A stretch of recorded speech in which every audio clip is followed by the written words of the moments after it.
윤석열 대통령의 탄핵소추 재판이 중반부에 접어들었습니다. 설 연휴가 끝나면 본격 증인 신문과 함께 재판 속도도 빨라질 전망입니다. 이재명 대표는 어제 구보능선을 넘었다는 명절 메시지를 내놓기도 했습니다. 관련해서 두 분과 짚어보겠습니다. 최수영 정치평론가, 김영주 전 민주당 의원과 함께합니다. 어서 오세요. 일단 두 분 새해 복 많이 받으십시오. 네, 새해 복 많이 설 연휴에 받으십시오. 이렇게 출연해 주셔서 감사하고요. 네. 자, 지금까지 어떤 전국 상황들 보면 헌정사상 처음 초유의 사태 이런 이야기를 많이 할 정도로 그야말로 혼돈의 전국이었습니다. 네. 올해 어떤 정치권의 전망은 어떨까요?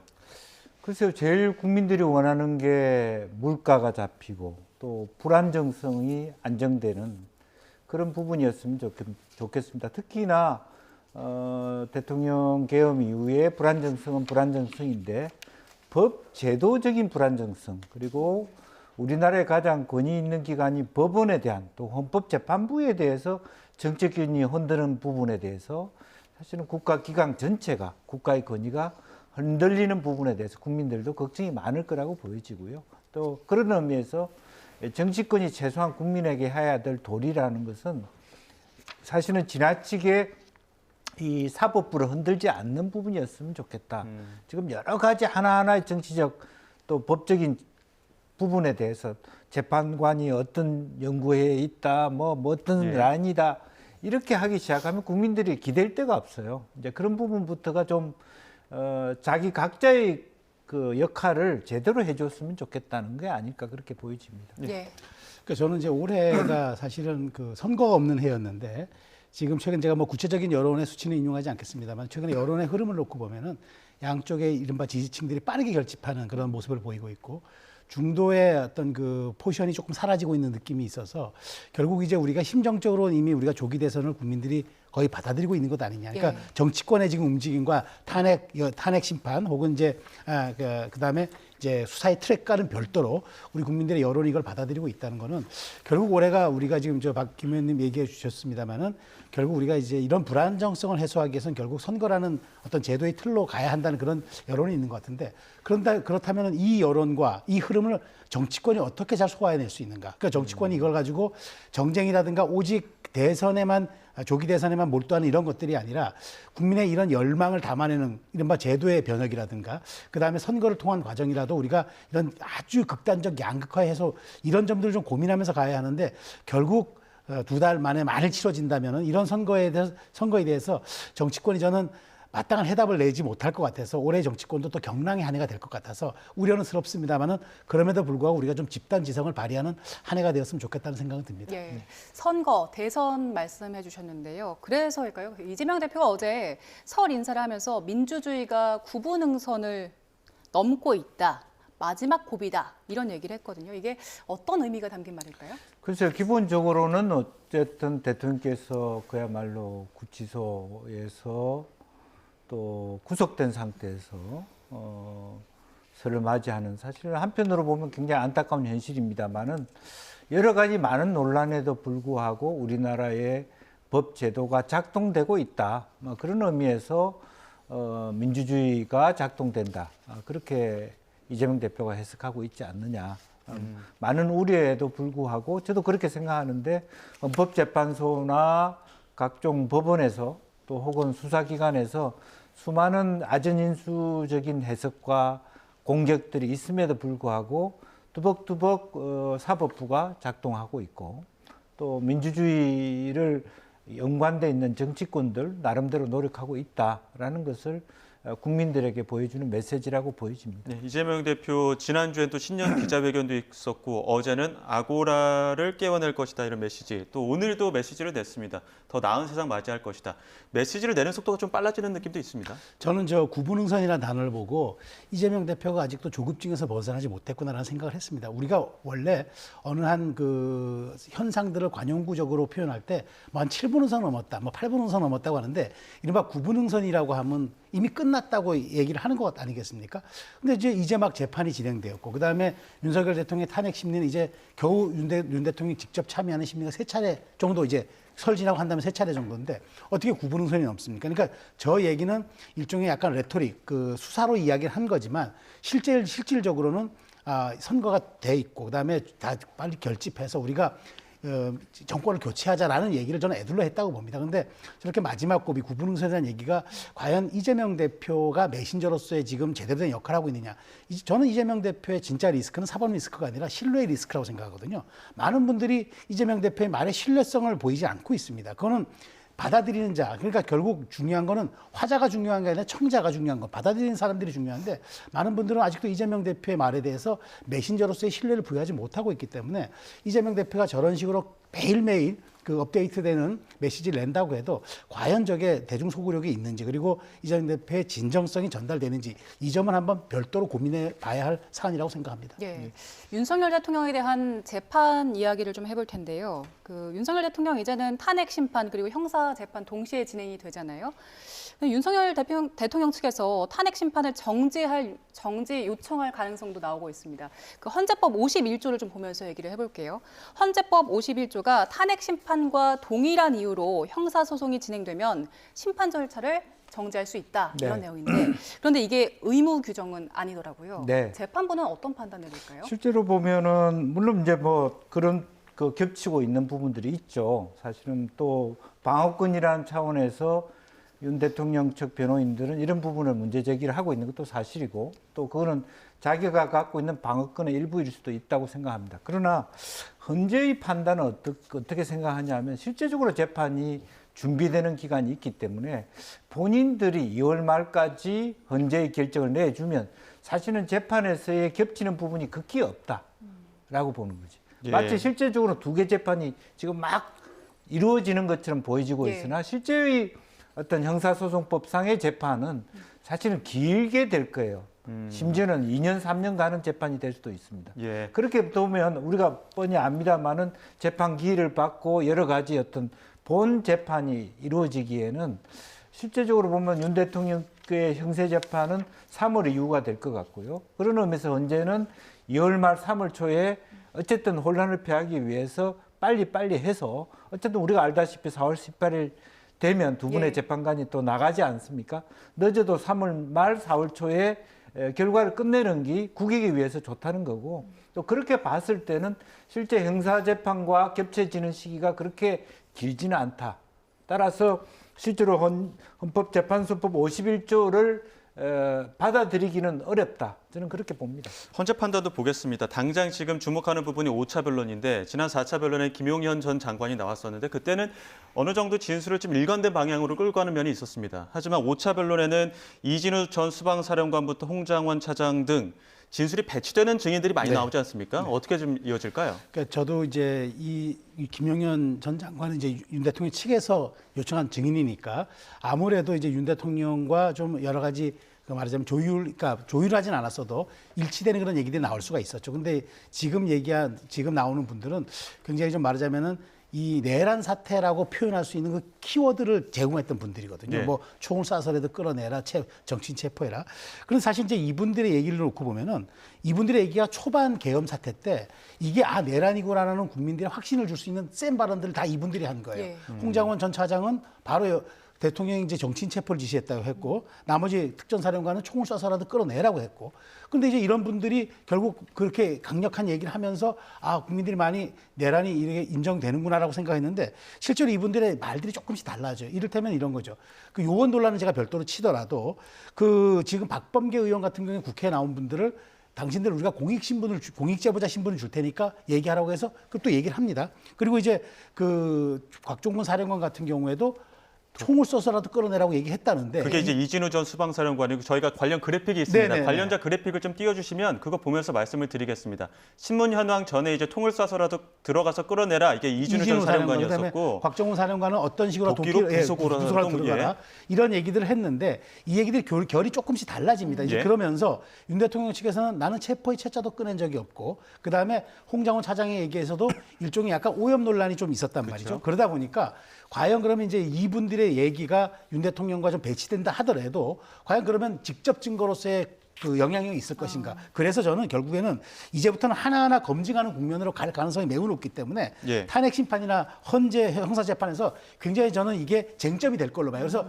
입증할 수 있느냐, 입증할 수 없느냐 이게 저는 앞으로 관건이라고 생각합니다. 예, 예. 김용현 전 장관 그 변론길에 나온 모습 보면은 윤석열 대통령과 사이에 가림막이 없었잖아요. 네. 그런데 저희가 지금 본 그 관련자들은 사실 증언이 윤석열 대통령 측과 배치되기 때문에 가림막 같은 게 따로 설치가 되지 않을까 이 부분도 궁금한데 어떻게 전망하세요? 그것 또한 이제 헌재의 이제 말하자면 판단인 거죠.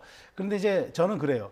만일 저분들이 이제는 상명하복의 관계가 이제는 다 전이기 때문에 아닙니다. 자, 그렇다면은 저는 과연 저분들이 정말 그게 진실이고 그다음에 입증할 수 있는 자기 확신이 있고 그게 대통령의 지시를 받은 게 명징하다면은 굳이 저는 가림막이 필요할까요? 오히려 당당하게 그거는 대통령 말이 틀리고 우리 말이 맞습니다라고 얘기하는 게 오히려 전 그게 더 정당할 거라고 봐요. 왜냐하면 이게 가장 중요한 쟁점입니다. 결국 이분들의 이야기가 사실이라 그러면은 내란 혐의가 굉장히 입증이 되는 단계에 들어가는 거고 이 얘기가 조금씩 변동이 돼서 오염된 진술이라고 판단하면은 굉장히 다른 국면으로 접어들 수도 있기 때문에 그런 헌재가 판단할 부분이긴 합니다만은 저는 이 가장 중요한 부분에서 국민들이 판단할 수 있도록 저는 오히려 그냥 대면 신문을 하고 답변하는 게 그게 더 저는 정답이 아닌가 생각이 듭니다. 그 여인영 방첩사령관을 주목하는 부분이 어떻게 보면은 계엄 핵심 세력의 가장 큰 축 중 하나지 않았습니까? 네. 그런데 검찰 조사 과정에서 군이 윤 대통령과 김용현 전 장관에게 정치적으로 이용당했다, 배신감을 느낀다 이렇게 얘기를 해서 또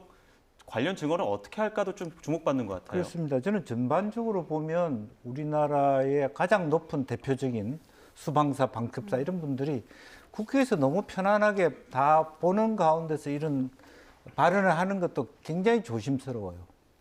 저는 왜 이걸 비공개로 하지 않는가라는 생각이 들 정도입니다. 예. 실제로. 그리고 또 한편으로는 군인으로서의 어떤 일관성이나 충성도의 면에 있어서도 한편으로는 사실을 밝힌다는 측면도 있지만 이런 이야기를 이렇게 쉽게 내뱉어도 될까라는 생각도 들 정도입니다. 그래서 어쨌거나 지금 현재의 소위 말한 내란 선동의 주요 종사자들이 대체적으로 대통령 측의 발언과 배치되고 있는 건 사실인 것 같아요. 김영훈 국방장관의 입장과 배치되고 있는 것도 사실인 것 같고 김영훈 국방부 장관, 전 국방장관은 대통령을 엄호하기 위해서 사실은 정인 출석한 것처럼 보이고 입을 맞추고 있다는 그런 느낌도 들게 하거든요. 이번에 지금은 그런데 사실은 내란죄는 너무 죄가 깊지 않습니까? 그냥 일반 직권 남용하고 수준이 다를 정도로 사실은 최고 우두머리는 사형 이렇게도 되는 범죄이기 때문에 본인 유구를 위해서 덮어주고 말고 할 그런 상황이 아닌 것이죠. 다만 국가 전체의 안보를 위해서라도 이런 말이 이렇게 그냥 언론에 노출돼서 발언되고 회자되고 논평되는 것도 굉장히 부적절하다 그런 생각이 들고요. 전체적으로 어쨌든 그거와 별개로 지금 현재 주요 종사자들의 발언이 훨씬 더 진실에 가깝다고 재판부가 판단할 가능성이 높다. 저는 그렇게 봅니다. 예. 예.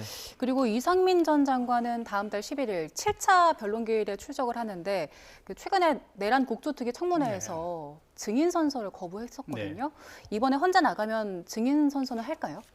글쎄요, 모르겠습니다. 이제 그거 사실 이제 방어권 차원에서 증인 간정법에 따라서 안 할 수는 있습니다. 근데 그거는 이제 개인의 그 권리이기도 한데 저는 이제 이상민 장관이 중요한 발언을 했다고 지금 소방청장이 얘기를 하지 않았습니까? 국회 와서 주요 언론 몇 가지 특정 언론사를 제시하면서 단전단술하라고 했는데 사실 이 부분이 굉장히 또 중요한 포인트이긴 합니다. 그런데 저는 여기서 공수처의 좀 수사 부분을 지적하지 않을 수 없는 게 대통령에 대해서는 그렇게 신속하게 체포하겠다고 1, 2차에 걸쳐서 그렇게 아주 강력한 집행을 얘기하면서 이상민 전 장관에 대해서 소방청장의 진술이 국회 진술이 나왔는데도 아무런 조치를 안 했어요.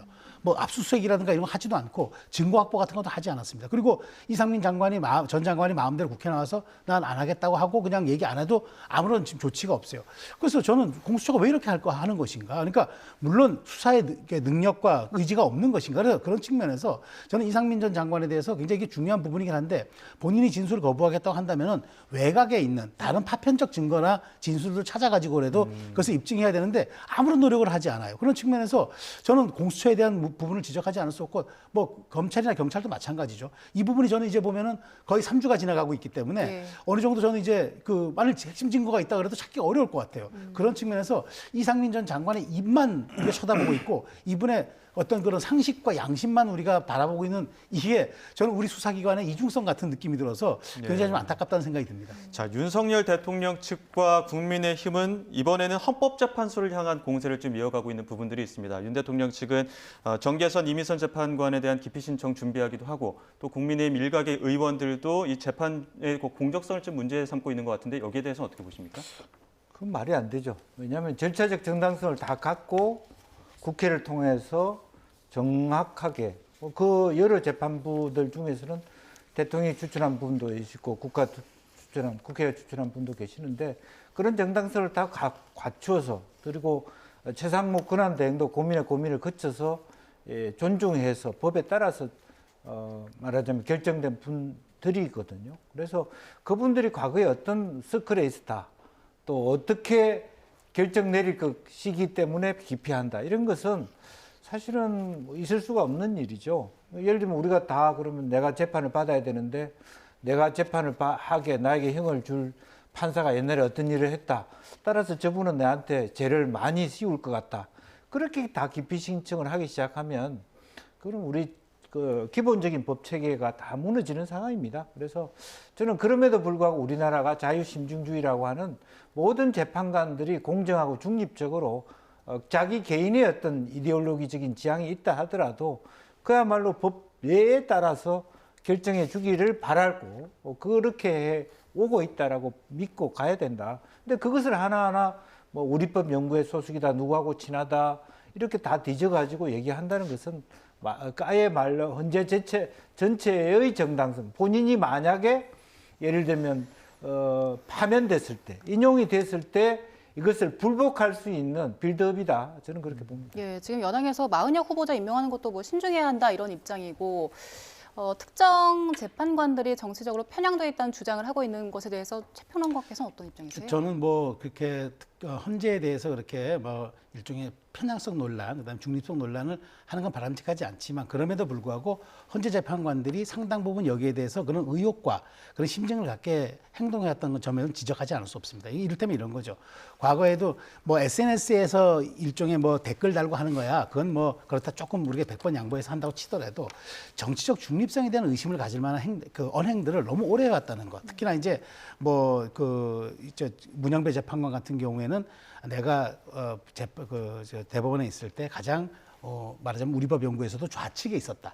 이런 우리가 좌나 우 이런 단어들은 사실 재판관들이 써서는 안 되는 단어거든요. 이제 이런 것들이 결국 쌓이다 보니까 이제 자꾸 편향성 논란이 나오는 건데 저는 왜냐하면 이게 그러니까 사후 공정성 때문에 저는 굉장히 중요하다고 보는 게 어떤 결과가 나오더라도 우리 국민들이 승복을 해줘야 하는데 이런 의혹이 있거나 이런 말하자면 우려가 있을 때는 결론에 대해서 승복하지 않을 경우가 있거든요. 그렇기 때문에 저는 정치권이 이 문제를 쟁점하는 건 바람직하지 않습니다만은 다만 헌재가 이런 논란들을 불식시킬 수 있게 질문이라든가 심리라든가 그다음에 별도의 메시지를 낼 때 우리는 굉장히 중립적이고 여기에 대해서는 정치적 편향성이 없음을 확신시켜 줄 수 있는 그런 말하자면 본인들의 과정들을 보여주는 거 그거 굉장히 중요합니다. 그렇지 않고 그냥 우리는 법적으로 위임받은 사람들이기 때문에 여기에 대해서 의심하지 마십시오라는 그런 권위적 모습보다는 무언가 이 심리 과정에서도 우리 국민들이 좀 납득할 수 있는 이런 편향성과 공정성 논란을 불식시키는 그런 과정들이 좀 반드시 필요하다고 봅니다. 네, 이런 가운데 윤 대통령 지금 수감 중인 구치소에서 변호인단을 통해서 어제 또 설 당일 앞두고 메시지를 내놨습니다. 계엄 관련해서 이야기를 했는데 이게 지금 유혈 사태도 없었고 정치인들 체포하거나 끌어낸 적도 없는데 이게 왜 내란이냐 이런 이야기를 한 것 같아요. 이런 메시지들에 대해서는 어떻게 해석하십니까? 뭐 기본적으로 저는 대통령이 거짓말을 하고 있다 그렇게밖에는 생각할 수 없습니다. 그러니까 주요 종사자의 정원들이 있고 아마 그걸 토대로 검찰도 구속 기소를 했을 거고 그게 받아들였다는 것은 사실은 이미 밝혀져 있고 또 12.3 전체 국민들이 지켜본 사안 그대로입니다. 이제 그런 것이 결과론적으로 되지 않은 것을 아전인수격으로 해석하고 있고 처음부터 이게 안 될 줄 알았다든지 또 실제로 뭐 겁을 주기 위한 정도에 불과한 것이다라고 하는 것은 종합적으로 뒤늦은 자기 변명이다라고 보는 거고요. 누가 저렇게 실패할 걸 전제로 하는 저런 비상계엄을 하는 그런 지도자가 어디 있겠습니까? 그런 의미에서 더욱더 국민을 실망시키고 있고, 단지 윤 대통령을 지지하는 뭐 극우 세력한테는 그게 힘을 보태주는 길이 될 수 있을지는 모르지만 예. 전체 우리 국민들한테는 사실 좋지 않은 메시지다, 그렇게 봅니다. 윤석열 대통령이 어제 그 옥중 메시지를 전하면서 네. 김건희 여사와 관련된 이야기도 있었다고 네. 합니다. 건강이 안 좋은데 체포뒤에 못 봐서 걱정이 된다. 그렇죠. 이런 이야기를 전했다고 하는데 네. 이걸 두고 또 민주당에서는 그 윤석열 대통령이 동정심을 기대했다면 뭐 꿈 깨라 이런 이야기를 하기도 했더라고요. 저는 민주당의 저는 이 반응이 좀 이건 과도하다고 봅니다. 왜냐하면 지금 사실 윤 대통령이 이런 말을 할 수 있는 상황이 뭐냐면 그동안 공수처가 수사하면서 편지 수발신 금지 조치와 함께 직계 좀비 속의 가족에 대한 접견도 금지시켰어요. 이게 굉장히 이례적인 일이라고 하더라고요. 이 두 가지를 다 한 사례가 없다고 합니다. 심지어 통진당 이석기 의원조차 수사가 진행되고 할 때도 가족 면회는 했다고 합니다. 그런데 대통령이 이렇게 과도하게 정말 그 사법적인 그렇게 옥죄임을 가해놓고 이제 와서 대통령이 지금 그동안 가족과 이렇게 떨어져 있고 그다음에 정말 관절을 떠나서 지금까지 구치소에 있는 상황에서 그 가족에 대한 그리움을 얘기했다고 이게 뭐 동정심을 사거나 무슨 여론의 어떤 그 동정을 기대해서 했다 이렇게 얘기하는 건 너무 이거는 가혹한 이야기입니다. 오히려 저는 이런 부분에서 이제는 차라리 이제 구속 상태에서 이제 재판이 진행되는 것 아니겠습니까?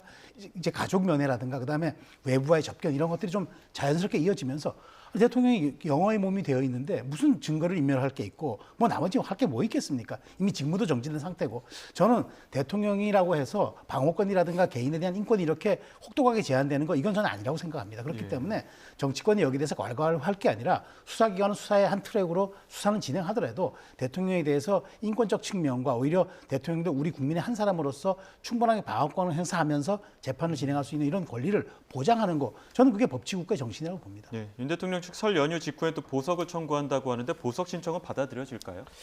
글쎄요, 그럼에도 불구하고 그 증거인멸이라고 하는 부분이 적시되어 있기 때문에 보석 신청이라고 하는 건 실제로 대통령 관제로 돌아가신다는 뜻을 의미합니다. 그런 의미에서는 쉽게 허락하지 않을 것이다, 그렇게 봅니다. 다만 이제 조지호 경찰청장 같은 걸 허락됐기 때문에 그것을 뭐 된다 안 된다라든지 확실히 안 될 것이다 이렇게 단언하기는 어려울 것 같습니다만은 기본적인 기조상으로 보면 허락하지 않는 것이 맞다, 저는 그렇게 봅니다. 예. 예.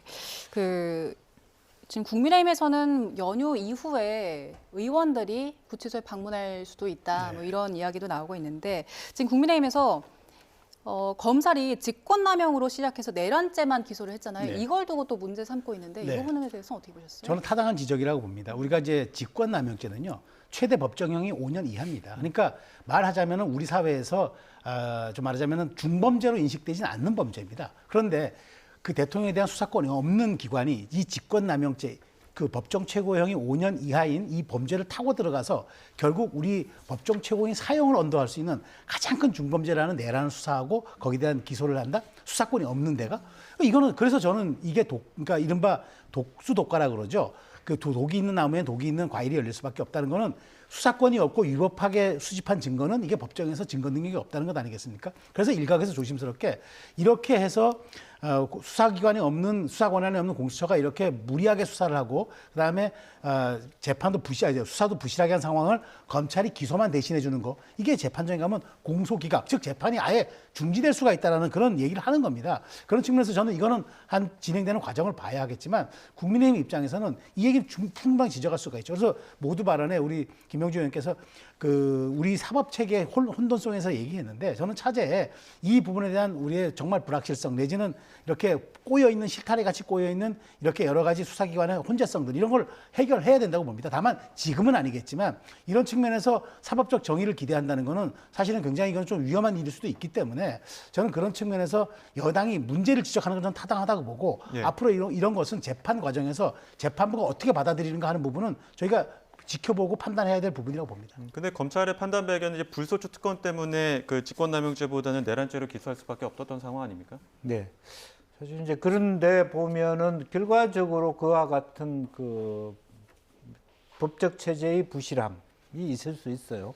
공수처 수사의 정당성의 한계가 있을 수 있는데 오히려 그 정당성의 한계를 극복하게 해준 게 사실은 윤석열 변호인 측이라고 저는 그렇게 생각합니다.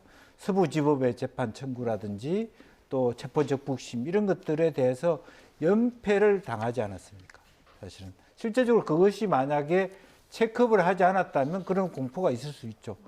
절차적 정당성의 하자를 마지막에 대법에서 정리될 수 있는데 하나하나 체크업을 다 했단 말이죠. 법원 행정처가 했고 법원에서 또 영장 실질심사 같은 걸 받으면서 한 것이 그 과정의 한계들을 오히려 짚고 갔기 때문에 이것은 상급법에 가더라도 사실은 이것을 뒤집을 수 없게 오히려 윤석열 대통령의 변호인들이 이 부실한 정당성을 메꾸는 역할을 했다라고 생각하고 저도 우리 최평론가 얘기하는 것처럼 우리 문제가 있다는 걸 인정해요. 그러나 그 인정한 상황에서 사안의 중요성에 대해서 법원이 어떻게 무엇을 보는지 그런 것을 우리가 지켜볼 필요가 있겠다는 생각입니다. 예, 알겠습니다. 여기까지 듣겠습니다. 지금까지 최소영 정치평론가, 김형주 전 민주당 의원 두 분과 전국 상황 짚어봤습니다. 고맙습니다.